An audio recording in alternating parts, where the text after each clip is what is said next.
हरे कृष्णा हरे कृष्णा हरे Krishna. So hello guys, कैसे हैं आप सभी लोग and welcome back to another podcast of Cincinnati.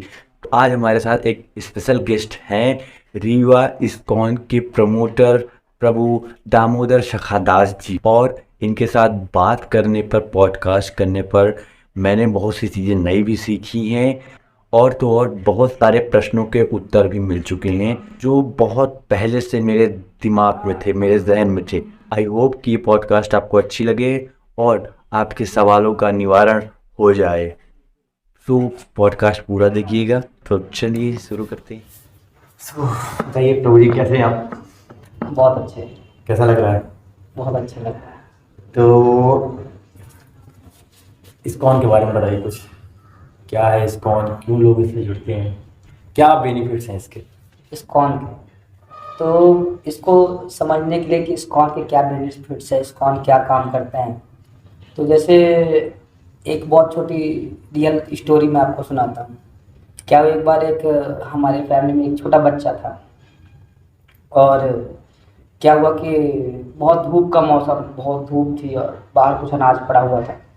तो बच्चा क्या होता था कि बार बार जाता था धूप में, धूप लगती थी, ज़मीन की धूप लगती तो जलता था, तो बहुत तेज़ चिल्लाता था। लेकिन फिर क्या होता था, बार बार कहाँ जाता था, धूप में जाता था। तो वैसे ही आजकल के मानव समाज की स्थिति हो गई है कि व्यक्ति हर चीज़ को पकड़ना चाहता है ना, ये समझे बिना कि उसके कष्ट का कारण क्या है। तो इस्कॉन क्या करता है, उसको आईना दिखाता है। इस्कॉन उसको आईना दिखाता है, उसको वापस धूप से लेके आता है छाया में कि देखो भैया, तुम्हारे जीवन में जो कष्ट आ रहा है, जो समस्याएं आ रही हैं, उसका रियल रीज़न क्या है, जो जिसके पीछे तुम भाग रहे हो। तो इस्कॉन यही काम करता है, लोगों को जागरूक करने का, लोगों को वास्तविकता दिखाने का, ये काम है इस्कॉन का। तो लोग इस पर कैसे जुड़ सकते हैं? आप कैसे जुड़े, आपके बारे में कुछ बताइए। मैं तो पहले दिल्ली में रहता था, 2011 की बात है। तभी कुछ यहाँ से अपनी एजुकेशन कंप्लीट करने के बाद गवर्नमेंट रीवा इंजीनियरिंग कॉलेज से पढ़ाई की थी मैंने। उसके बाद 2011 में गया था दिल्ली, कुछ जॉब वगैरह के सिलसिले में जॉब करता था वहीं पर। और उसी ड्यूरेशन में मैं इस्कॉन से कनेक्ट हुआ। तो फर्स्ट टाइम एच अमोघ प्रभु जी मुझे वहाँ पर मिले और उन्होंने मुझे इस्कॉन से कनेक्ट किया। और फिर लेटर बहुत सारे डिवोटीज़ मिले, उनका संग मिला और फिर धीरे धीरे इस्कॉन से ऐसे कनेक्ट हो गया।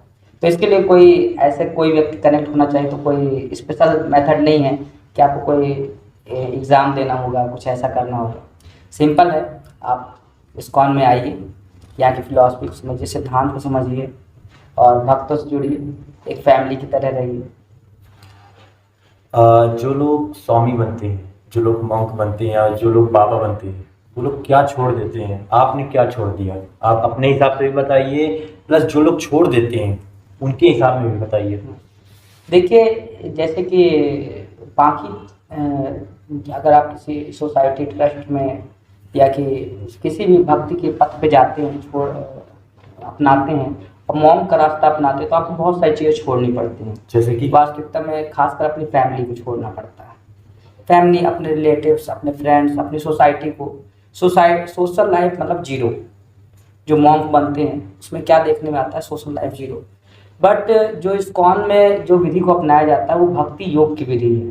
तो भक्ति योग की विधि मतलब होता है भक्ति को जोड़ना, किसी चीज़ को घटाना नहीं। तो जो हम लोगों की लाइफ होती है, हम लोगों की मॉन्क लाइफ होती है, इसमें हमें कुछ भी नहीं छोड़ना होता है।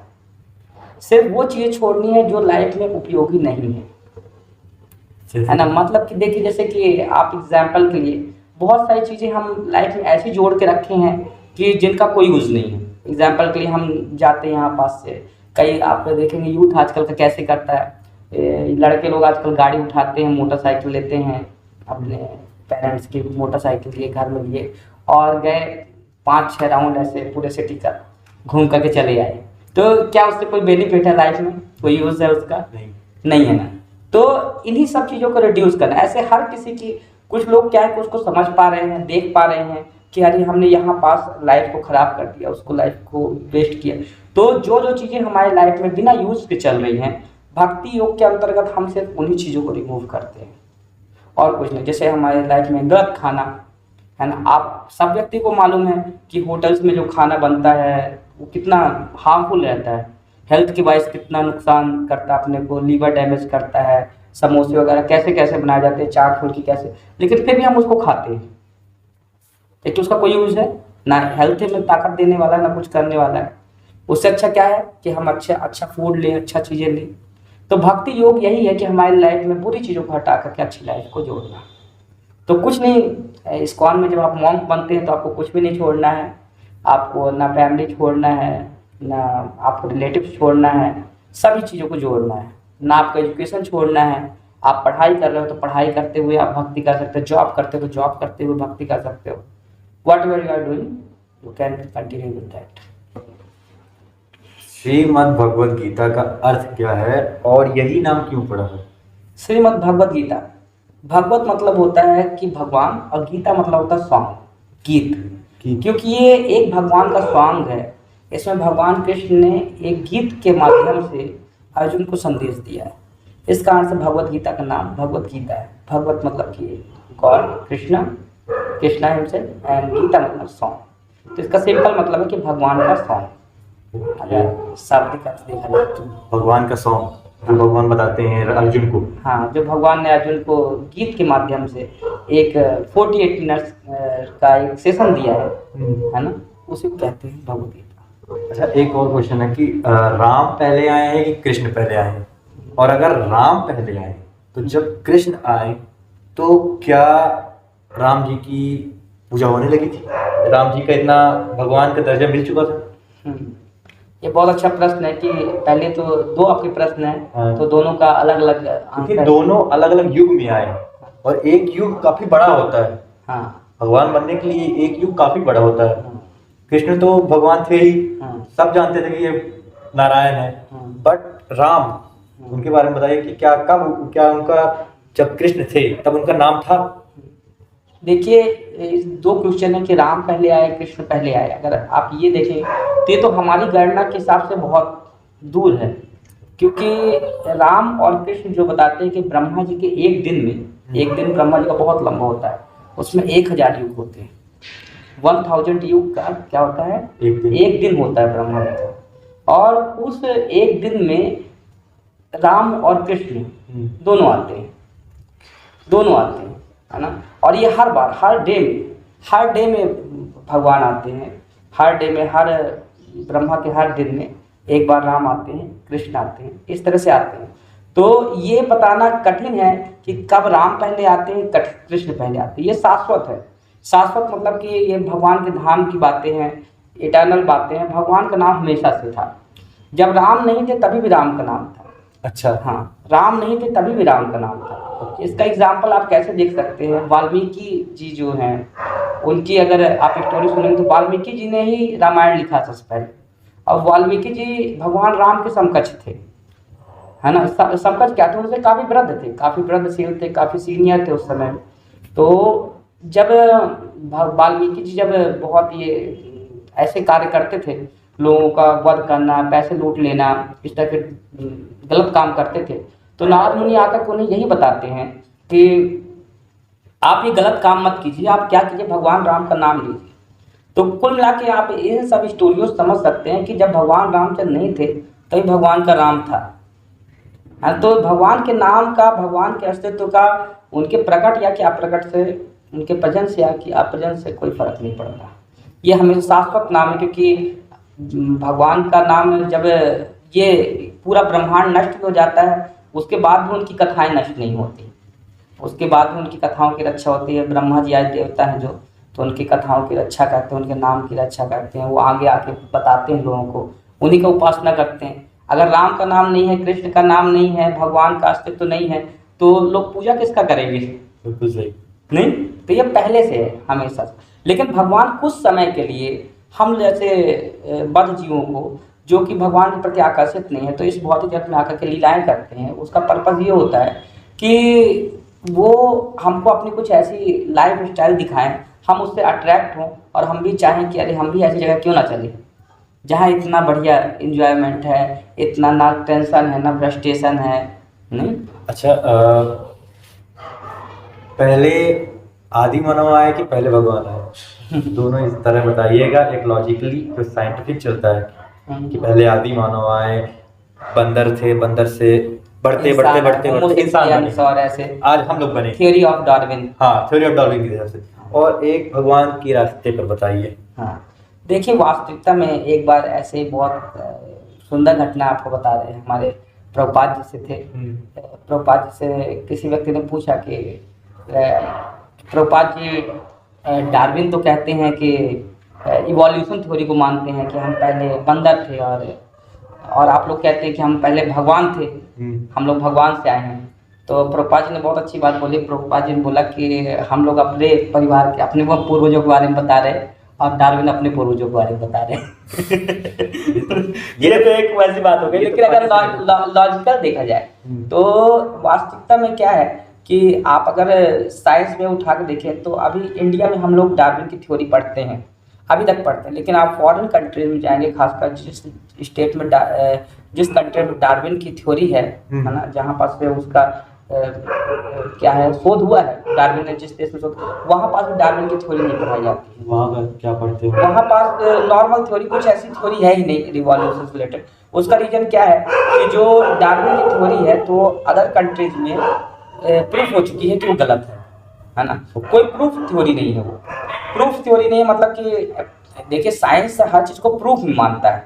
कुछ भी थ्योरी आप प्रेजेंट करते हैं तो उसके पहले एक आपको सिस्टमैटिक मैथमेटिकली प्रूफ होनी चाहिए, है ना। तो वैसे अगर आप खुद देखेंगे तो डार्विन की थ्योरी पूरी बोगस थ्योरी है। किस तरह से कि आप देखेंगे कि वो बोलते हैं डार्विन कि एक बार अफ्रीकन के जंगल में घास कम पड़ गई तो कुछ घोड़े कूद कूद के करने लगे तो गर्दन उनकी लंबी हो गई। तो मतलब यहाँ पास से सभी जिराफ बन गया। हाँ, इवोल्यूशन हो गया, जिराफ बन गए।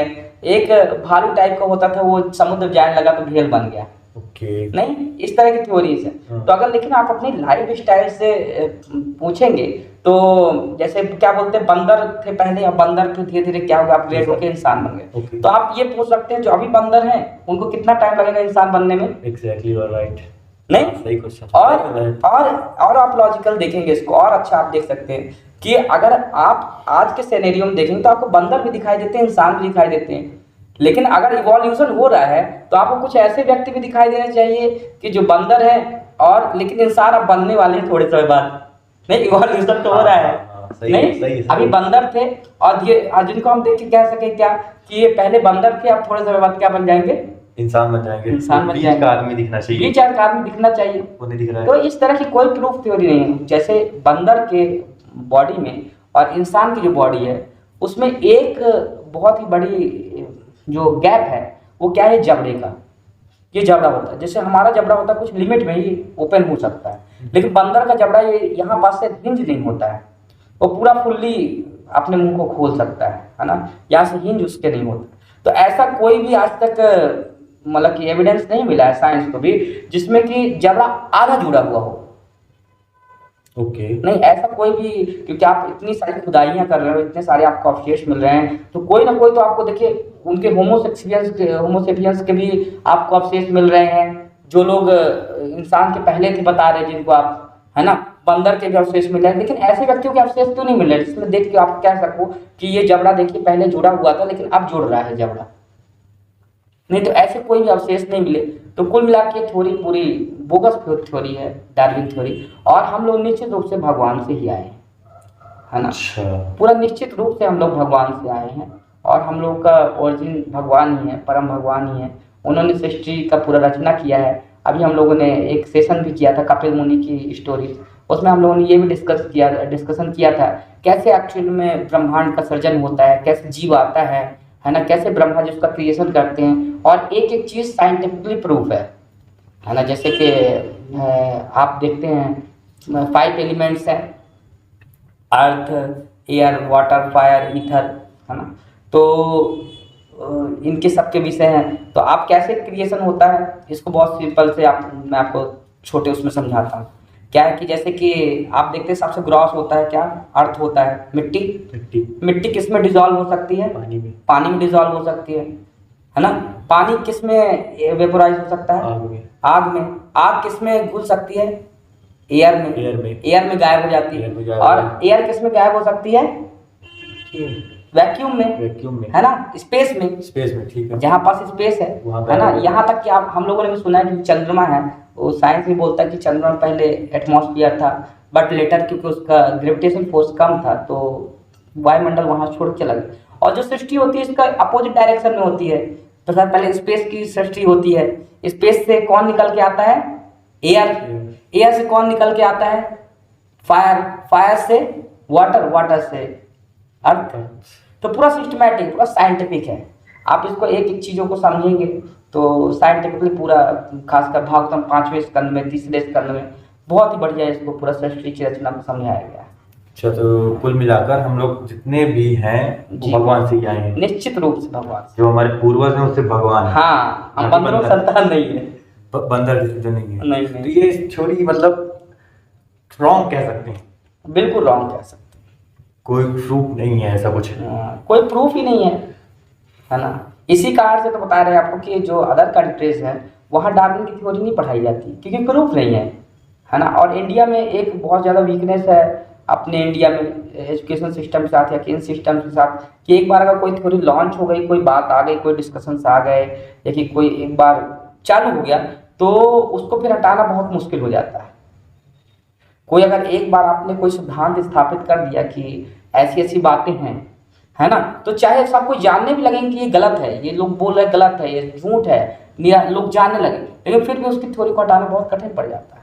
जैसे कि ये अकबर बीरबल, हाँ, बहुत सारी चीजें हैं ऐसे। औरंगजेब वगैरह की, हाँ। जितने भी मुसलमान लोग के वो राजा थे उन सबकी थ्योरी, हाँ वो सब अब धीरे धीरे हटाई जा सकती हैं। हाँ, उसको उसको भी हटाने के लिए कि कितना विरोध होगा, कितना, मतलब आपको पूरा टॉप लेवल में भी, पूरा नीचे से लेकर बॉटम से लेकर के टॉप तक में आपको ऐसा सिस्टम चाहना पड़ेगा जो सिर्फ हटाने का उसको रखते हो। जो ये सब हटाकर हाँ। अपने जैसे स्वतंत्रता सेनानी है हाँ। उनकी रख सकते हैं, कितनी बढ़िया बात बोस है। का चैप्टर रख हाँ। सकते हैं, और भी बहुत सारे हैं उनका बहुत चैप्टर, सारे हैं, जो आइडल है, भगत सिंह है, जो आइडल है, चंद्रशेखर आजाद है, उनका रख एक सकते से एक हैं। हैं। अरे अपनी तो बताते हैं जो भारत भूमि में इतनी ऐश्वर्यशाली है कि ऐसे ऐसे राजाओं से, ऐसे ऐसे लोगों से भरी हुई पड़ी है जो बिल्कुल त्याग की मूर्ति। देखिए जैसे हम पढ़ेंगे, जैसे हम सीखेंगे, जैसे हम सुनेंगे, वैसे ही हमारी बुद्धि होगी, चेतना होगी। जब हम क्या सुनेंगे, भोग वृत्ति के बारे में सुनेंगे कि उस व्यक्ति ने उसको लूट लिया, है ना, और फिर अपना राजा बन गया, और उसने अपने बाप को मारा, राजा बन गया उसने, मतलब तो क्या हमारे अंदर विचार आएगा? सेम। निश्चित रूप से हमारे अंदर ऐसा विचार आएगा कि आप मारो और आगे बढ़ो।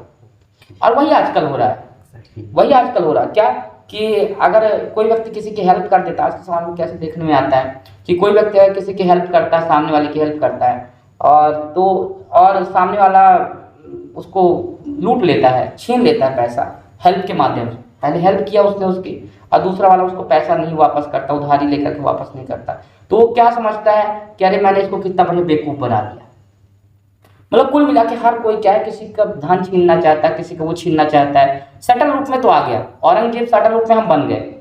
नहीं, एग्जैक्टली। छोटे रूप में हम औरंगजेब बन गए, कि है ना? सामने वाले को लूट लो। हाँ, लूट लो। वही औरंगजेब की भावना क्या है, यही है ना? इनकी क्या भावना, लुटेरों की भावना क्या है? हमारे अंदर वो भावना आ रही, त्याग की भावना आ रही क्या है? पहले क्या था कि जैसे राजा महाराजा होते थे, महाराणा प्रताप, शिवाजी, ये सब सोचते थे क्या कि प्रजा का कैसे कल्याण किया जाए, कैसे उनका उद्धार हो, कैसे ये लोग सही रास्ते पर रहें, इनका जीवन कैसे अच्छा हो। ऐसा थोड़ी सोचते आज। अब नहीं सोचते। आप सोचते हैं क्या, कैसे हम ज्यादा से ज्यादा इनको एक्सप्लॉइट कर सकें, है ना? जैसे कि आप धन भरना, हाँ, खुद का धन भरना, खुद को भोग के लिए व्यवस्था करना, खुद कितना ज्यादा हम लोग एंजॉय कर सकते हैं, इन चीजों को कैसे यूटिलाइज कर सकते हैं। कैसे आप हमारे सामने आए तो हम आपका कैसे यूटिलाइज करके अपना वो कर लें। नहीं, हर किसी की भावना यही। तो ऐसी भावना जैसे जो लोग त्याग किए हैं, क्रांतिकारी हुए हैं, है ना, ऐतिहासिक हुए, स्वतंत्रता सेनानी हुए, इन्होंने अपना जीवन दे करके देश की रक्षा की, सेवा की है, बलिदान दिया है। नहीं, देश की सेवा की। शिवाजी, महाराणा प्रताप, भगत सिंह, चंद्रशेखर आजाद, सुभाष चंद्र बोस, ऐसे लोगों का जब हम पढ़ेंगे, जैसे ऐसे लोगों के बारे में सुनेंगे, तो हमारे अंदर भी नेचुरली क्या आएगी, गुड फीलिंग्स आएगी। पॉजिटिविटी आ रही है कि इनकी तरफ बनना चाहिए। बिल्कुल। चलिए, मजा आ रहा है। हाँ, मजा आ रहा है। आप बताइए। मुझे तो मजा आ रहा है सुनकर, जितना आप बता रहे हैं उतना ज्यादा मजा आ रहा है और सुनने का मन कर रहा है।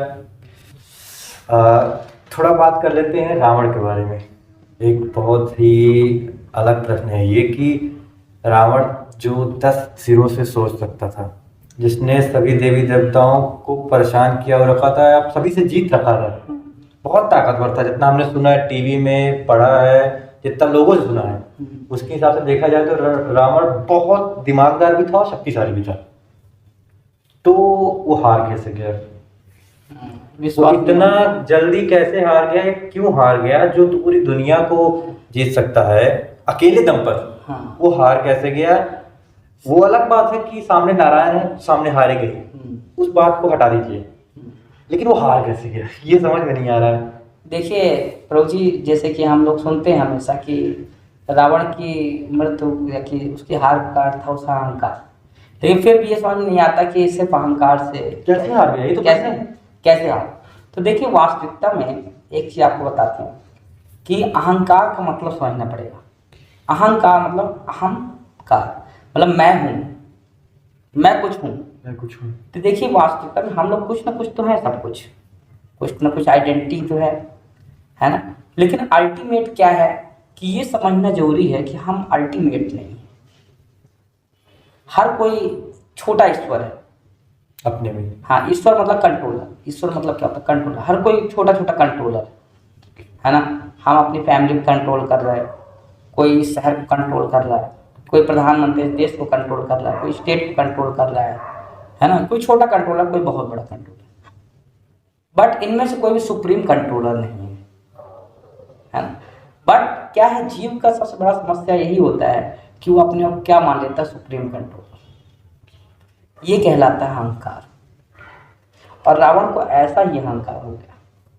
ये अहंकार नहीं कि वो क्या बोलते हैं कि मैं कुछ ऐसा आर्टिफिशियल चीज नहीं है अहंकार, है ना। अहंकार का एक पर्टिकुलर आइडेंटिटी है जिसमें व्यक्ति क्या सोचता है कि मैं ही सुप्रीम कंट्रोलर हूँ, मैं ही सब कुछ कंट्रोल करने वाला हूँ, जो क्या सच है क्या? नहीं है ना। रावण कोई व्यक्ति जैसे भौतिक जगत में, जैसे कि आप शनि देव माने या कि इंद्र माने, वो भी इसी भौतिक जगत के हैं, है ना। हो सकता है हम कुछ तपस्या के द्वारा कुछ ज्यादा सिद्धि हासिल कर लिए, है ना, तो हम आपको कंट्रोल कर लिए। हो तो आप भी इसी जगत के, हम भी इस जगत के हैं। भले हमारा जन्म चलो छोटी जगह में हुआ, नहीं, कई बार देखने में आता है छोटी जगह में पैदा हुआ व्यक्ति भी बड़े बड़े काम कर लेता है, अंबानी वगैरह ऐसे ऐसे बन जाता है। कई बार लोग बड़े बड़े जगहों में पैदा होकर के भी क्या छोटे छोटे रह जाते हैं। तो रावण का जन्म भले मतलब नॉर्मल परिवार में हुआ, तो उसके पिता भी ऋषि मुनि थे, बड़े व्यक्ति थे, लेकिन फिर भी अगर देखा जाए देवकुल में तो नहीं हुआ, लेकिन उस तपस्या से कितना शक्तिशाली हो गया, देवताओं को कंट्रोल कर सकते। तो देवताओं को कुल मिला के ये समझिए कि देवताओं को कंट्रोल करना कोई बहुत बड़ी बात नहीं है। हमारे लिए बड़ी बात है क्योंकि हम उतने सामर्थ्यशाली नहीं है, उतने तपस्या नहीं करते, उतना हमारे अंदर शक्ति नहीं है, लेकिन हम भी कुछ ना कुछ तो कंट्रोल कर सकते हैं, नहीं, कुछ छोटी छोटी चीज़ों को। वैसे रावण थोड़ा सा ज़्यादा एलिवेट किया अपने आप को, है ना। जैसे कि आप देखिए इन्हीं में से हमारे बीच में कोई निकल करके विधायक बन जाता है तो पूरे स्टेट को कंट्रोल करने लगता है। उसी में से कोई विधायकों में से निकल करके कोई सीएम बन जाता है, पूरे स्टेट को कंट्रोल करता है। उन्हीं में से कोई और आगे बढ़कर पीएम बन जाता है ना, पूरे देश को कंट्रोल करता है। तो वैसे ही कोई और आगे बढ़ करके कुछ देवी देवताओं को एक आध देवी देवताओं से कॉन्टेक्ट बैठा लेता है सिद्धियों के माध्यम से, कुछ और सिद्धियां बढ़ाता है तो उसको क्या बोलते हैं, देवी देवताओं को भी कंट्रोल कर लेता है ना। उनसे ज़्यादा शक्ति पा लिया तपस्या के माध्यम से। बताते हैं जो 8 सिद्धियां हैं, 9 निधियां हैं, उनमें से देवी देवताओं के पास भी कुछ होती हैं, है ना। पर्टिकुलर उनको काम करने के लिए वो सिद्धियां दी जाती हैं, और उन सिद्धियों को व्यक्ति कैसे प्राप्त कर सकता है? तपस्या के माध्यम से प्राप्त कर सकता है। 8 सिद्धियां, 9 निधियां तपस्या के माध्यम से प्राप्त। जैसे आपको एक बता रहे, एक सिद्धि होती है कि जिसमें व्यक्ति अपना एक डुप्लीकेट सामने प्रकट कर सकता है। हम यहाँ बैठे हुए हैं, आप हमको यहाँ पास भी देखोगे, कमरे के अंदर भी देखोगे, यहाँ पास देखो, एक क्या 9 लेवल तक कितने अपने व्यक्ति नए रूप बना सकता है? 9 रूप तक एक सिद्धि ऐसी होती है। और अगर ऐसा कोई देखे तो हम तो बोलेंगे भैया वो भगवान है। एक क्या 2 दिख जाए हमको, एक यहीं पास दिख रहे है ना, और दूसरा हमारा ही रूप कहाँ दिखाई दे रहा है? यहाँ पास चिरौला नाथ मंदिर में दिखाई दे रहा है महाभारत कहीं पर मार्केट में घूमता हुआ दिखाई दे रहा है, और साथ में हम स्टेडियम में बैठे हुए हैं, 2-3 रूप बन गए, तो बोले शायद वो तो भगवान है साक्षात। लेकिन यही सब सोच छोटी है, यही अहंकार कहलाता है कि हम भगवान नहीं हैं।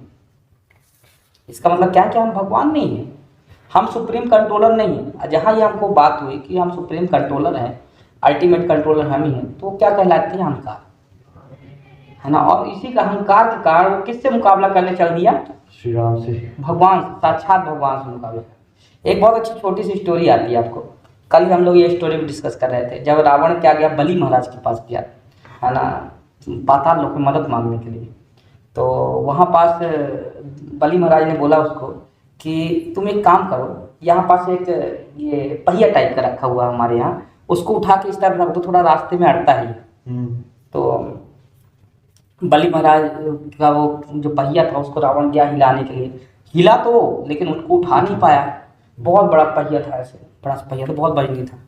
तो रावण आकर के पूछता है बलि महाराज से कि बलि महाराज, ये आप ये क्या चीज़ है आखिर? ये पहिया कहाँ से लेके आए आप? ये क्या चीज़ है आखिर, और इसको क्यों आप हटवाना चाहते हो, है ना, है क्या चीज़? तो बलि महाराज बोलते हैं कि ये जो पहिया जैसा तुम देख रहे हो, ये क्या है? मेरे दादा के कान की बाली है। क्या है? दादा के कान की बाली। और उनके दादा कौन है? हिरण्यकश्यपु, है ना। उनके दादा कौन है? हिरण्यकश्यपु। तो बोले ये मेरे दादा कान की बाली है, और जिनसे तुम युद्ध करने के लिए जा रहे हो वो मेरे दादा को ऐसे अपने गोदी में रखे और छाती फाड़ दी उनका। हाँ। और उनसे तुम क्या करना चाहते हो? युद्ध करके जीतना चाहते हो, है ना। तो निश्चित रूप से भगवान शक्तिशाली कोई नहीं है, उसको यही अहंकार हुआ कि मैं भगवान से भी ज्यादा शक्तिशाली हूँ। अहंकार का यही मतलब था कि उसने सबको कंट्रोल कर लिया, शरीर देवता देवी देवताओं को कंट्रोल कर लिया, तो क्या सोचने लगा कि भगवान को भी कंट्रोल कर सकता है। यही तो गलती हो गई उससे, हैं? यही तो गलती हो गई। क्या वो सोचा कि सबको वो कर लिया है, सबको हरा दिया, सबको वो कर दिया है, तो भगवान से भी आगे हो गया। तो इस पर विभीषण का कितना रोल है, कितने % का रोल है? क्योंकि मेन अगर विभीषण को हटा दें अगर इस लाइनअप से, हाँ, तो भगवान शायद ना जान पाते कि उसको कहाँ पास मारना है। हाँ। तो उसका कितना % का रोल है? देखा जाए वैसे तो भगवान को ये सब चीज़ों की कोई ज़रूरत नहीं है ना, किसी का भी कोई ज़रूरत नहीं है, ना हमारा ज़रूरत है। जैसे आप फॉर एग्जांपल यहाँ पास टेंपल निकल रहा है, प्रीचिंग हो रहा है ना, तो ना हमारा ज़रूरत है, ना ही भगवान को विभीषण का ज़रूरत है, ना ही किसी का ज़रूरत है किसी व्यक्ति को मार। भगवान तो इतने शक्तिशाली है कि अगर वो एक सांस खींचे तो ब्रह्मांड खत्म हो सकता है। तो रावण की क्या गति है, लेकिन फिर भी क्या करते हैं भगवान कि अपने भक्तों को सेवा का अवसर प्रदान करते हैं। भगवान तो सर्वज्ञ हैं, सर्वज्ञ हैं, सबके हृदय में बैठे हुए हैं। वही राम क्या है, वही राम सामने दिखाई दे रहे हैं उनको, जो सबके हृदय में बैठे हुए हैं साक्षात। तो जो हृदय में बैठे हुए हैं तो आपकी हर बात जानता है, आपके मन की, जो विभीषण नहीं जानते वो भगवान जानते हैं। नहीं जी। तो भगवान को वास्तविकता में कोई इन सब चीज़ों का जरूरत नहीं, लेकिन फिर भी क्या है कि भगवान को, जैसे भगवद गीता में आता है कि भगवान का अवतार क्या होता है, तो भगवान के अवतार के 2 कारण, परित्राणाय साधूनाम विनाशाय च दुष्कृताम। परित्राणाय साधु नाम का मतलब है कि भक्तों को आनंद देने के लिए। तो भक्तों को कैसे आनंद आता है? भगवान की सेवा करके। हाँ, भगवान चाहे तो एक मिनट में सबको विमान में बैठा के एक नया विमान बनाएंगे, उठा के टेलीपोर्ट कर दे। कोई ना राम सेतु को बनाने का आवश्यकता है, सीता महारानी को ढूंढने का आवश्यकता नहीं उनको, है ना। रावण भगवान की इच्छा के बिना सीता माता को ले नहीं जा सकता है। सब चीज़ें हैं भगवान। लेकिन भगवान क्या है, जब लीला करने आते हैं, लीला करने में आते हैं, तो क्या है कि अपने सभी भक्तों को सेवा का अवसर प्रदान करते हैं। जैसे एग्जाम्पल के लिए आपको बताते हैं कि आपने सुना होगा कि सबरी की स्टोरी आती है। हाँ। नहीं, सबरी की स्टोरी आती है। तो सबरी क्या कर रही थी, बहुत बताते हैं कि सबरी के जो गुरु थे, तो उन्होंने क्या बोला कि मैं जा रहा हूँ भगवान के धाम जा रहा हूँ, और जा रहा हूँ लोक जा रहा हूँ, और तुम यहाँ पास रह करके क्या करना, इंतजार करना, भगवान इसी रास्ते में आएंगे, तो तुम उनको ये पता बता देना। अच्छा, नहीं, ठीक है। तो बताए और चले गए, लेकिन ये नहीं बताया कि भगवान कब आएंगे। अब उसको लगा सबरी को कि अरे कल आ गए तो, ओके, नहीं जी, कल आ गए तो बताते हैं कि वो कई हजार वर्षों तक रोज क्या करती थी, रोज पानी भर के लाती थी, सोचती थी कल ही आ गए तो गड़बड़ हो जाएगा। तो कई हजार वर्षों तक एक ही काम करती रही, क्या, पानी भर के लाती, रास्ते को साफ करती, फूल बिछाती, है ना, फल फूल इकट्ठा करती, डेली का ही काम। कोई व्यक्ति कितने दिनों तक ये काम कर सकता है? 2-4 दिन, नहीं 2-4 दिन तक करेगा, नहीं तो सोचेगा जब भगवान आ जाएंगे तब देखेंगे, तब देखा जाएगा। नहीं। लेकिन सबरी ने ऐसा नहीं किया। सबरी ने क्या किया, सबरी ने भगवान को जब भगवान जब तक आ नहीं गए तब तक डेली हजारों हजारों वर्षों तक ये काम करती रही, है ना। तो इससे क्या मालूम पड़ता है कि देखिए भगवान का ऐसे जो भक्त लोग हैं ऐसा वेट कर रहे हैं, बहुत सारे भक्त लोग उसमें पार्टिसिपेट करना चाहते हैं, भगवान के दर्शन करना चाहते हैं, तपस्या कर रहे हैं, तो उनको आनंद कैसे मिलेगा भगवान के दर्शन से, भगवान की सेवा से? तो भगवान इसलिए आते हैं, इसलिए सब काम करते हैं। नहीं तो भगवान को, रावण आदि को मारने के लिए कुछ वो चाहिए नहीं, भगवान सिर्फ इसलिए आते हैं, सबको सेवा में इसलिए लगाते हैं। हनुमान जी हो गए, सब हो गए, भगवान को इतना कोई जरूरत नहीं किसी का। जैसे आप कृष्ण लीला में देखेंगे, कृष्ण लीला में इसका प्रमाण है। कृष्ण लीला में कैसे प्रमाण है कि एक बार क्या हुआ, ब्रह्मा जी जो थे, तो ब्रह्मा जी को डाउट हो गया कि अरे ये भगवान है कि क्या है, नहीं, ब्रह्मा जी को डाउट हो गया भगवान है क्या है। और वो ऐसी घटना हुई थी कि ब्रह्मा जी ने सुना कि एक बहुत शक्तिशाली असुर है जिसका नाम आघासुर, वो मार दिया गया है। तो इसलिए सब देवी देवता बड़े खुश हो गए, मुझे कौन आघासुर को मारा, मैं भी तो देखते हैं, सबको बोले भगवान आ गए। आ करके नीचे देखे तो क्या हो रहा कि भगवान ग्वाल वालों के साथ में बैठ के खाना खा रहे हैं, नॉर्मल एक्टिविटी कर रहे हैं। तो नॉर्मल एक्टिविटी करते देख करके भगवान को, ब्रह्मा जी को लगा क्या कि ये तो नॉर्मल व्यक्ति है, कैसे कर रहे हैं कि जो मधुमंगल है भगवान के एक फ्रेंड है, वो क्या कर रहे हैं कि रसगुल्ला उनके पास नहीं है, भगवान की थाली में है। तो क्या करते हैं, भगवान बोलते हैं अरे कृष्णा वो देखो वो देखो वो देखो वो देखो वहाँ पे, ऐसे बोलते हैं। तो जैसे कृष्णा उस तब देखते हैं तो रसगुल्ला उठा खा लेते हैं। कृष्णा देखते हैं रसगुल्ला गायब है ना, लेकिन मधुमंगल मुंह ऐसे फूला हुआ है। तो कृष्णा क्या करते हैं, उसके मुंह में ऐसे मारते हैं हाथ, तो रसगुल्ला निकलता है मुंह से और डायरेक्ट कहाँ जाता है, भगवान के मुंह में जाता है। तो इस तरह की जब बातें देखते तो ब्रह्मा जी लगता है ये कैसे भगवान है भैया, ये कैसे काम कर रहा है। लेकिन भगवान का पर्पस क्या है, भक्तों को आनंद देना है। तो ब्रह्मा जी ने क्या किया कि भगवान की लीलाओं को चुनौती दिया। क्या किया कि छल किया भगवान के साथ में, थोड़ा इधर उधर किया, और सारे जितने ग्वाल बाल सखा थे, गाय थी, बछड़े थे, जो भी थे, सबको चुरा करके ब्रह्मलोक में ले गए सबको। जब भगवान ने देखा कि अरे ब्रह्मा जी बहुत बुद्धिमान बने हैं आजकल और ऐसा किया है, अब बोले कि ब्रह्मा जी को मर से खाते, तो भगवान ने अपना विस्तार किया और क्या, जितने ग्वाल बाल थे सबका रूप खुद ही ले लिया। नहीं, ग्वाल बाल का, गाय का, बछड़े का, है ना, छोटी गाय का, सबका रूप खुद ही ले लिया, किसी का जरूरत नहीं भगवान को। नहीं, भगवान ने कितने हजारों 9 लाख गाय हैं, तो 9 लाख गाय, कुछ बछड़े होंगे जो बछड़े भगवान चराने जाते थे, तो कम से कम नहीं तो 50,000 रहे होंगे, 50,000 1 लाख तो रहे होंगे। 9 लाख गाय थी भगवान के यहाँ, तो इतने रहे होंगे। तो उनके सब के रूप ले लिए, लाखों लाखों रूप ले लिए, बच्चे बन गए, ये बन गए, छोटे बच्चे, बड़े बच्चे, सब तरह के बच्चे। अब बच्चे वहाँ गए, ब्रह्मा जब 1 साल बाद आए, देखे भैया अरे यार ये क्या हुआ। तो कुल मिला के भगवान को किसी का ना विभीषण का जरूरत है ना किसी का जरूरत है, भगवान कुछ भी कर सकते हैं। लेकिन भगवान क्या है कि प्रसन्नता के लिए करते हैं अपने भक्तों की, अपने सेवकों की प्रसन्नता के लिए सब काम करते हैं। थोड़ा कलयुग के बारे में बताइए, क्या कलयुग चल रहा है, प्लस कि जो अभी चल रहा है अगर वही कलयुग है तो जो आने वाला समय है तो क्या इससे भी और बुरा होगा, तो कितना बुरा होगा, कुछ आइडिया है? क्योंकि अभी भी बहुत बुरा हो रहा है। हाँ। जो आप सुनते हो देखते हो टीवी पे, वो हर्ट करता है, बहुत बुरा चल रहा है। हाँ, वो हर्ट करता है कि ये नहीं होना चाहिए। तो क्या जो आने वाला समय है वो और भी ज्यादा बुरा होगा? वैसे तो बताया जाता है कि जैसे कलयुग का टोटल एज है 4,32 ईयर्स, 32,000 ईयर्स, 4,30,000, उसमें से ही 5,000 साल बीते हैं। तो कुल मिला कलयुग क्या है, एक बच्चे के समान है, अभी बिगनिंग है। हाँ।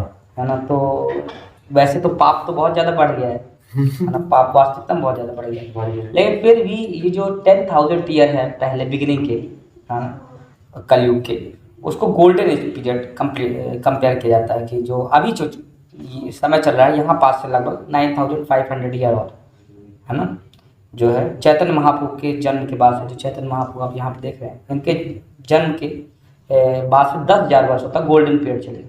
गोल्डन पीरियड वो पीरियड है जिसमें व्यक्ति क्या है, भक्ति वगैरह और धार्मिक कार्य भी साथ में चलेंगे।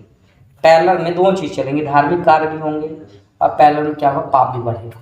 अच्छा, है ना? पाप और पुण्य जो है साथ में चलते हाँ, रहेंगे। साथ। जैसे कि मैं अभी कह सकते हैं कि अभी साथ में चल रहा है। हाँ बिल्कुल साथ में, अभी पाप दोनों चीज बढ़ेंगे। बहुत से लोग हैं जो अभी भक्ति भी कर रहे हैं, हाँ बहुत से लोग हैं अभी जो पाप भी कर रहे हैं। हाँ, अभी लेकिन अभी तो गोल्डन एज चल रहा है। गोल्डन एज चल रहा है। लेकिन जब 10,000 साल बीत जाएंगे तो भक्ति के अवसर समाप्त हो जाएंगे, फिर पाप बहुत बढ़ जाएगा। फिर तो क्या होगा, जैसे कि अभी उसके सिम्टम दिख रहे हैं। जैसे फॉर एग्जांपल आप चाइना में देखेंगे तो चाइना में एक बहुत ही फेमस डिश है ना, क्या कहते हैं उसको, कि जो फीस्ट होता है, बच्चा होता है घर में, क्या होता है, फीस्ट बोलते हैं उसको, है ना। तो घर के बच्चे होते हैं, 3 महीने के हो जाते हैं, 3-4 महीने के हो जाते हैं, तो लेडीज क्या करते हैं, उसका अबॉर्शन कर देती हैं और फिर उसको होटल्स में बेचा जाता है। तो सबसे स्वादिष्ट डिश मानी जाती है वहाँ पास, और बहुत महंगी बिकती है ना, नहीं। ओके। और एक आपको अफ्रीका में एक जगह है, तो वहाँ पास क्या होता है कि जैसे कि फैमिली में कोई व्यक्ति बूढ़ा हो जाता है, बहुत बूढ़ा हो जाता है, तो वहाँ पास क्या करते हैं कि फैमिली जो अदर लोग होते हैं, अदर फैमिली मेम्बर्स और अदर रिलेटिव्स वगैरह मोहल्ले के लोग होते हैं, तो बोलते हैं ये आदमी बूढ़ा हो गया, तो उसको नहीं बताते हैं और क्या करते हैं, उसको मार देते हैं और फिर उसी को कुक करके सब पूरी फैमिली खा लेती है, जो सयाना आदमी हो गया। तो अगर अभी भी आप उनसे पूछेंगे कि अरे आप ऐसा कैसे कर सकते हो, आप कैसे इंसान खा सकते हो, कैसे चमगादड़ खा सकते हो, कैसे वो खा सकते हो, है ना, तो वैसी बात होगी जैसे कि अपने यहाँ आप यहाँ प्रेजेंट में आएंगे, है ना, प्रेजेंट में जो यहाँ पास नॉन वेज खा रहे हैं, अगर आप उनको समझाए जाएंगे, बोले इसमें क्या दिक्कत है, एग्जैक्टली, है ना, सेम ही वैसे ही वो लोग भी बोलते हैं क्या इसमें क्या दिक्कत है, वो भी खाने की चीज़ है, नहीं। तो क्या कि कुल मिला के आप ये समझिए कि क्या होता है कि कोई पाप की गतिविधि फैलती है तो थोड़े थोड़े करके फैलती है, एक झटके में नहीं। एक झटके में आज हम पूरा शाकाहारी हैं, कल से हम इंसान को खाने लगे, ऐसा पॉसिबल नहीं हो सकता, नहीं। आप जैसे फॉर एग्जांपल देखेंगे, जैसे ये जो सिटी है आपकी रीवा, ये बहुत पुण्यवान सिटी है। आप 90% घरों में देखेंगे कि जो सियाने लोग हैं तो ऑनियन गार्लिक नहीं खाते, नहीं। ये बहुत पुण्यवान सिटी है, लेकिन क्या हमारी जनरेशन के लोग ऐसा सोच सकते हैं कि हम ऑनियन गार्लिक नहीं खाएंगे, नहीं। तो कुल मिला के पहले एक बहुत अच्छी कहावत आपने शायद सुनी होगी या नहीं सुनी होगी, हम लोग तो पहले सुनी थी, बोलते हैं कि नया मुल्ला प्याज ज़्यादा खाता है, सुना कभी, है ना। तो एक कहावत थी, अभी क्योंकि अब तो सब प्याज खा रहे हैं इस कारण से कहावत डल हो गई, लेकिन पहले ऐसा कहावत चलती थी कि नया मुल्ला प्याज ज़्यादा खाता है। इसका मतलब क्या है, इस कहावत से ये प्रूव होता है कि पहले सिर्फ मुस्लिम लोग ही प्याज लहसुन खाते थे, हिंदुज़म में प्याज लहसुन का टर्म ही नहीं था, ये सब कॉन्सेप्ट ही नहीं था, ये सब आर्यंस हैं, ये सब हिंदू लोग सब आर्यन हैं, है ना। तो ये सब नहीं खाते, जो तमोगुणी है लोग, शरीर के वेग को बढ़ा देने वाली चीज़ें वो, तो क्या हुआ, लेकिन अब क्या है, प्याज लहसुन कॉमन हो गया, फिर प्याज लहसुन के बाद एक खाना कॉमन हो गया, एक के बाद नॉन वेज खाना कॉमन हो गया, नॉन वेज के बाद इंसान को खाना कॉमन हो जाएगा, नहीं। पहले क्या हुआ, नॉन वेज में भी मुर्गा वगैरह कॉमन हुआ, मुर्गा बकरा भैंसा सब मिला खाने लगे, फिर उसके बाद चमगादड़ इडली मतलब वाटिवर इडली सांभर होता है, चमगादड़ वो खा रहे है ना, और फिर उसके बाद क्या करेंगे कि इंसानों को खाएंगे, कुछ समय बाद वैसे हो जाए। जैसे हम लोग दिल्ली में रहते थे, तो आपको एक बात बता रहे, दिल्ली की घटना है, हम लोग जिस मोहल्ले में रहते थे, गरीब मोहल्ला, उसको स्टॉप क्लास कहलाते थे, तो वहीं पास क्या था कि एक आई थिंक ये 2013 वगैरह की घटना है, टेम्पल के हम लोग का पास में रहते थे, 13-14 के अराउंड घटना, 12 या 13 एग्जैक्ट याद नहीं करते। तो वहाँ पास के ये जो निगरो लोग होते हैं, जो ब्लैक बॉडी होते हैं, है ना, तो वहाँ घटना है, ओरिजिनल आपको घटना बता रहे हैं। तो क्या हुआ कि वो लोग वहाँ पास रेंट लेके रहते थे, और क्या हुआ, एक ऑटो वाला था, और ऑटो वाले को लिए वहाँ पास, बोले कि चलो हमको थोड़ा अंदर तक छोड़ दो, ऐसे दिल्ली थोड़ी सकरी गलियाँ हैं, हाँ सकरी, अंदर तक ले गया उसको, बोले कि अरे पैसा भूल गया, अंदर चल के ले लो, है ना, वहाँ से दे देंगे तुमको, सामने वाला ये फ्लैट है, अंदर ले गया, उसको मार दिया, उसको मार के खा लिया, दिल्ली में घटना है, खा लिया उसको, लेटर ऑटो वाले को खा लिया कुक करके। फिर क्या हुआ कि जब उसके 2-3 दिन बाद नहीं मिला, उसके घर वाले परेशान हो गए, रिपोर्ट लिखवाया, तो उसके ऑटो दिल्ली में सब में जीपीएस सिस्टम वगैरह रहता है ना, उस समय भी होता है। तो जीपीएस से ट्रैक किया कि आखिरी बारी कहाँ था, वहाँ घरों की तलाशी ली गई, तो वहाँ उनके फ्रिज में उसके बॉडी पार्ट्स मिल गए। तो ये देखिए कलयुग आ चुका है, और ये सब चीज़ें जैसे आप देख रहे हैं ये दिन प्रतिदिन बढ़ेगा, है ना। पहले क्या है कि कोई भी पाप कर्म आता है, कई विदेशों में चालू होता है, फिर बड़े शहरों में आता है, बड़े शहरों में छोटे शहरों में आ जाता है। देखिए जो जो लाइफ स्टाइल पहले बड़े शहरों के लिए बस पॉसिबल थी, आज हम उसको रीवा में जी रहे हैं, है ना। गाँव में पहुँच गई है, नहीं वैसे ही लोग काम कर रहे हैं, वैसे ही लाइफ स्टाइल जी रहे हैं। तो कुल मिलाकर देख रहे हैं कि पाप फैल रहा है। पहले शुरुआत कहीं से होती है, जितना ही पाप का आज आपको दिखाई दे रहा है चाइना में, जैसे कोरोना थोड़ा तेजी से फैल गया, लेकिन ये सब चीजें फैल के आएगा, एक दिन जरूर होगा। हाँ एक दिन जरूर आएगा जिसमें व्यक्ति इंसान को खाएगा। एक आखिरी क्वेश्चन है, और ये मैं चाहता हूँ कि बड़े अच्छे से आप बताएं। जब कृष्ण जी को जाना था मथुरा कंस को मारने, तो वो वापस तो नहीं आए थे मथुरा यहाँ गोकुल धाम में लौटकर, वो तो चले गए फिर, ऐसा मैंने सुना है। वो मोमेंट बताइए जब वो बिछड़ते हैं पेरेंट्स से, अपने दोस्तों से, सभी जो भी लड़कियां थी, राधा से, ये जो बिछड़ने का वो है, वो संवाद बताइए थोड़ा सा। देखिए ये तो ऐसा है कि भगवान, क्योंकि हाँ अब नंद जी का अगर देखा जाए, उनके घर से स्वयं भगवान ही जा रहे हैं। हाँ भगवान अगर किसी के घर से चले जाए तो वो अलग बात हो जाती है। भगवान ही चले गए आपको छोड़कर, तो कितनी बड़ी बात होगी उनके लिए, बहुत बड़ी बात है। तो इसका थोड़ा बताइए ना सब। इसका हम थोड़ा सा एक चीज़ ये बताएंगे। देखिए जैसे कि नंद बाबा को, यशोदा मैया को, देखिए गोपियों को भगवान के जाने से बहुत कष्ट हुआ, हाँ। जब भगवान जा रहे थे तो बहुत कष्ट हुआ, क्योंकि जैसे आपने बोला साक्षात भगवान है, और व्यक्ति जितना भगवान के साथ प्रेम कर सकता है, या कि भगवान जितना हमको प्रेम कर सकता है उतना कोई नहीं कर सकता। तो निश्चित रूप से भक्तों को बहुत कष्ट हुआ, और यहाँ तक कि आता है कि अगर आप भागवतम पढ़ेंगे कि अगर ग्रंथ सुनेंगे तो भगवान को भी उतना कष्ट हुआ। यहाँ तक कि जब भगवान द्वारका में रहते थे, अपनी रानियों के साथ रहते थे, तो हमेशा गोपियों का नाम उच्चारण करते थे रात में स्वप्न में, है ना, इतना कष्ट हुआ। लेकिन भगवान क्या है, हर चीज़ में अल्टीमेट है, हर चीज़ में अल्टीमेट है भगवान। जैसे कि भगवान का शब्द का मतलब होता है भग मतलब ऐश्वर्य, अगवान मतलब धारण करने वाला। तो जो 6 तरह के ऐश्वर्य होते हैं उनको पूर्ण रूप से जो धारण करता है वो क्या कहलाता है, भगवान कहलाता है। ऐश्वर्य मतलब कि ये 6 चीजें हैं जो व्यक्ति को टॉप क्लास में पहुंचाती हैं। जैसे फॉर एग्जाम्पल कि फर्स्ट है नॉलेज। जिस व्यक्ति के पास बहुत ज्यादा नॉलेज होता है उसका लोग बहुत इज्जत करते हैं, जैसे कलेक्टर हो गया, है ना, हाँ। या कि साइंटिस्ट लोगों पर लोग उनको भगवान की तरह पूछते हैं, डॉक्टर, है ना जी, जिनके पास बहुत ज्यादा नॉलेज होता है।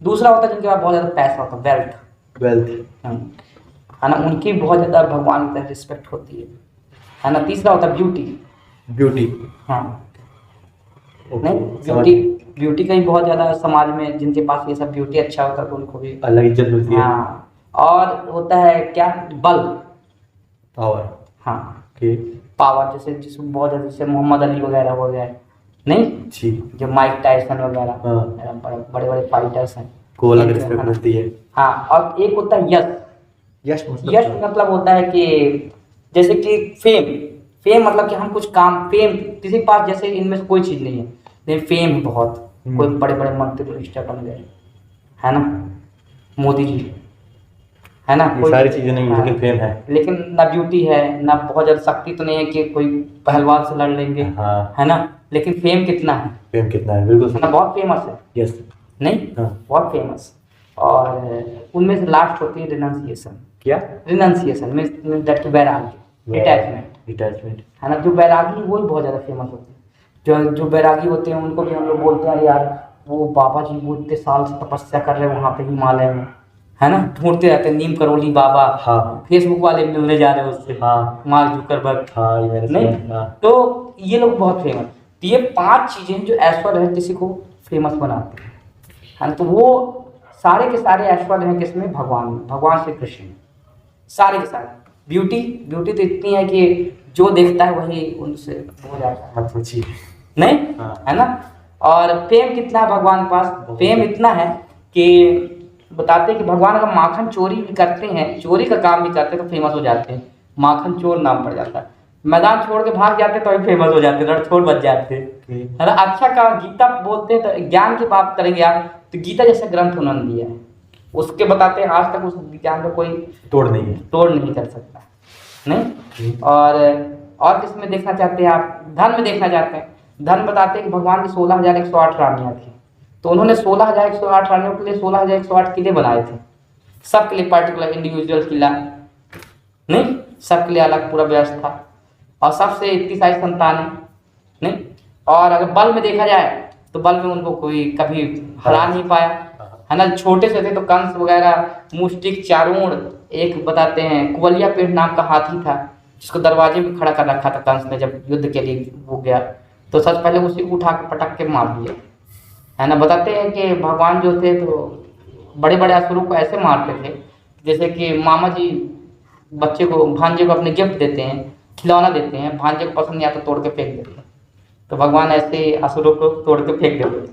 तो इस तरह से बल, तो इनमें से एक ऐश्वर्य है क्या, वैराग्य, है ना। 6 ऐश्वर्यों में क्या है, एक ऐश्वर्य वैराग्य।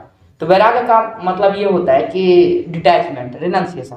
तो भगवान ने वो चीज छोड़ दी जो भगवान को सबसे प्रिय थी, कर्तव्य के लिए, अपनी सेवा के लिए, कर्तव्य के लिए अपनी और सारी चीजों को छोड़ देना, है ना, किसी भी चीज के लिए, हाई पर्पस के लिए जिससे हमको बहुत ज्यादा अटैचमेंट हो, वो चीज छोड़ देना, ये क्या कहलाता है, वास्तविकता वैराग्य कहलाता है। हाँ, तो भगवान के पास वो अल्टीमेट है ना। लोग क्या छोड़ सकते हैं, लोग अपना फैमिली मेंबर छोड़ सकते हैं लेकिन अपनी मन की चीज नहीं छोड़ सकते, जो अच्छा लग रहा है वो नहीं छोड़ सकते, बुरा लग रहा है छोड़ देंगे, घर में पट नहीं रहा तो छोड़ देंगे, नहीं, घर में लड़ाई हो गई, भैया पत्नी परेशान कर रखती, मैं घर में रहना नहीं है, नहीं, मेरा माता पिता मेरा बात नहीं सुनते, मेरे समझते नहीं, घर में रहना नहीं, नहीं, मेरे बच्चे मेरे बात नहीं सुनते, घर में रहना नहीं। छोड़ना आसान है, जब आपको पसंद नहीं है तो उसको छोड़ने में कौन सी बड़ी बात है। लेकिन आप मान लीजिए आपके घर वाले खूब प्रेम करें, है ना, आप घर जाए, बेटा आ गए तो तुम्हारे लिए कितना बढ़िया खाना बना के रखे थे, है ना, बढ़िया से, है ना बेटा, है ना, और पिताजी आए, बेटा और क्या चल रहा है, कैसे चल रहा है, आपका हाल चाल पूछ रहे, है ना। बच्चे हो गए वो आपका पापा पापा पापा, बताइए आपका पैर दबा दूं क्या जी, नहीं, ऐसा सब कुछ हो घर में तो कौन छोड़ेगा, नहीं। जैसे पत्नी आ गई, पत्नी मीठी मीठी बातें कर रही है ना, पति जी आप कितना दिन भर मेहनत करके आते, लेकिन होता उल्टा है ना। घर में व्यक्ति जाता है तो बाप बोलता है क्या रे तू कब से कमा रहा है, वो कर रहा है, कुछ करेगा जीवन में कि नहीं करेगा। माँ बोले रोटी तोड़ता रहता दिन भर, नहीं इसके कुछ काम नहीं है ना। बच्चे सुनते नहीं है, बोलते हैं क्या हमारे लिए कुछ लाए हो तो रहो, नहीं तो निकलो यहाँ से, नहीं। पत्नी आते 2 गालियाँ अलग से सुनाती हैं। तो ऐसे लाइफ को छोड़ना कोई बहुत बड़ी बात, लेकिन भगवान ने क्या छोड़ दिया, अल्टीमेट उन लोगों को छोड़ दिया जो क्या, जो सबसे ज्यादा भगवान को प्रिय है, जो भगवान से भी बहुत ज्यादा प्रेम कर रहे हैं। ये भगवान का बहुत ही उत्तम कोटि का वैराग्य है ना। कुछ बताना चाहेंगे, कुछ ऐसा जो आपको बताना हो लोगों को, जो आपके दिल में हो, कुछ ऐसी चीजें। यही है कि देखिए जैसे हम लोगों ने फर्स्ट डिस्कशन किया कि इस्कॉन क्या है ना, तो वास्तव में हम तो बोल रहे हैं कि जैसे कि अभी हम लोगों ने डिस्कस भी किया कि ये 10,000 जो 10,000 ईयर है, ये गोल्डन पीरियड चल रहा है ना, कलयुग का गोल्डन पीरियड है। तो हर व्यक्ति को क्या चाहिए कि इस गोल्डन पीरियड का क्या बेनिफिट उठाए। और बड़ी कृपा है हम लोगों के ऊपर कि छोटे छोटे शहरों में प्रभुपाद जी ने अपना सेंटर पहुंचाया है, अपने प्रचार को पहुंचाया है। प्रभुपाद जी ने इतना सिस्टमेटिक प्रचार किया, जो इस्कॉन के फाउंडर आचार्य हैं, जिन्होंने इस्कॉन की स्थापना की है, बंगाल के रहने वाले थे, कोलकाता के, है ना। उन्होंने इस्कॉन को घर घर पहुंचाने का मिशन लिया है, चैतन्य महाप्रभु मिशन को आगे बढ़ाया। तो हमें भी क्या करना चाहिए, उसका बेनिफिट उठाना चाहिए। हमें उस एज का वेट नहीं करना चाहिए जिसमें क्या है इंसान को खाता है ना। अगर मान लीजिए इस जन्म में हम बच भी गए हैं तो अगले जन्म में निश्चित रूप से अगर 10,000 साल तक हम रहेंगे, बार जन्म तो होगा हमारा, एक बार मरेंगे फिर दोबारा बनेंगे, एक बार मरेंगे फिर दोबारा बनेंगे। तो हम लोग को इस टाइम का, इस प्रोसेस का, इस विधि का जो 10,000 साल गोल्डन पीरियड है, 10,000 ईयर, उसका बेनिफिट उठाना चाहिए और हम लोगों को वापस धाम जाने का ट्राई करना चाहिए, भक्ति का प्रयास करना चाहिए, भक्ति को सीखना चाहिए। तो क्या जीवन आम इंसान जिसको कमाना भी है, घर भी चलाना है और अपनी जो फुलफिलमेंट्स है उनको पूरा भी करना है, तो वो क्या भक्ति के मार्ग में चले कि अपना घर चलाए? देखिए, जैसे आपने जो शुरू में ही मेरे से पूछा था कि ऋषि मुनि लोग बनने के लिए क्या करना पड़ता है, मॉन्क बनने के लिए, तो हम लोगों ने डिस्कस किया, तो निश्चित रूप से बताया था आपको कि पहले ही उसमें कि इस्कॉन में जो भक्ति योग हम लोग फॉलो करते हैं, तो इसमें कभी हमको कुछ छोड़ने की ज़रूरत नहीं है, कुछ भी छोड़ने की ज़रूरत नहीं है। गलत आदतें जो छोड़नी चाहिए, गलत चीज़ें हमें छोड़नी चाहिए। गलत चीज़ें क्या है कि हमारी लाइफ में ऑब्स्टिकल है ना, गलत चीज़ें हमारी लाइफ में ऑब्स्टिकल है, वो हमें पतन भी करवाती हैं, हमारा नुकसान भी करते हैं, हमारी हेल्थ का भी, हर चीज़ का। उनको बस छोड़ना पड़ेगा, है ना, जो गलत चीज़ें, और उनको हम लोग खुद भी छोड़ना चाहते हैं। कोई भी नशा करने वाला व्यक्ति नहीं चाहता कि मैं जीवन भर नशा करता हूँ, हमेशा प्रयास करता है, बोलता है मैं छोड़ना चाहता हूँ, लेकिन छोड़ नहीं पा रहा। हर व्यक्ति जिसको कितनी भी लत भी है, वो ये नहीं बोलता मैं नशा करता हूँ लेकिन नशा करते रहना चाहता हूँ, मैं छोड़ना नहीं चाहता इसको। ऐसा व्यक्ति कभी नहीं मिलेगा। हर व्यक्ति इससे उभरना चाहे लेकिन उभर नहीं पा रहा। तो यही मतलब विधि है कि देखिए, आपको कुछ छोड़ना नहीं है। घर परिवार है, जैसे कि आप हमारे यहाँ संस्था में आएंगे, अगर संडे प्रोग्राम में आएंगे, तो बहुत सारे देखेंगे बच्चे हैं, ये जो लड़की सामने बैठी हुई है, तो ये इस्कॉन रीवा का पूरा मीडिया हेड है ना, ये पूरी यहाँ पे, है ना, ये मात्र पूरा मीडिया हेड है, और ये पूरा इसी से रिलेटेड से यूट्यूब में जो हम लोगों का पब्लिश होता है, वीडियोज वगैरह लाइव होता है, व्हाट्सएप में पोस्टर्स बनते हैं, है ना। तो इस तरह से देखिए, स्कूल में पढ़ती हैं और साथ में ये सेवा भी करती हैं, तो कुछ उन्होंने छोड़ा नहीं है ना, स्कूल छोड़ा है, स्कूल में भी अच्छे उनके मार्क्स आते हैं, है ना, एक अच्छी चीज़ ऐड कर रही है जीवन में। हाँ, अच्छी लाइफ स्टाइल को ऐड किया। अब आप देखिए क्या है, समय तो व्यक्ति का बर्बाद ही होता है। भक्ति में कुछ नया समय लाने की जरूरत नहीं, 24 घंटे उससे 48 घंटे उसको नहीं बनाना है आपको, है ना, या कि जो लाइफ है उनको छोड़ना नहीं है। मात्र हमने आपको क्या बोला कि जो चीज़ें हम वेस्ट कर रहे हैं, जहाँ पास हम समय वेस्ट कर रहे हैं, जैसे हम यूथ से अनुरोध करते हैं क्या कि आप जाते हो मार्केट में, जाते हो 4 राउंड मार के आते हो, दुकानों में खड़े रहते हो, इधर उधर खड़े रहते हो, दोस्तों के साथ गप्पे लड़ाते हो, उसका कोई अर्थ नहीं निकलता। उस समय में आओ, आप यहाँ भगवत गीता पढ़ो, सीखो। आप एक्स्ट्रा समय मत दो, अब उसी टाइम में आओ, है ना, जिस टाइम में आपका कहीं मन नहीं लग रहा, उसमें भगवान को मन लगाओ। जिस टाइम को आप फ्रेश करना चाहते हो, फ्रेश करने के लिए इसका यूज करो, भगवत गीता का यूज करो, आपको ज़्यादा फ्रेश होगा।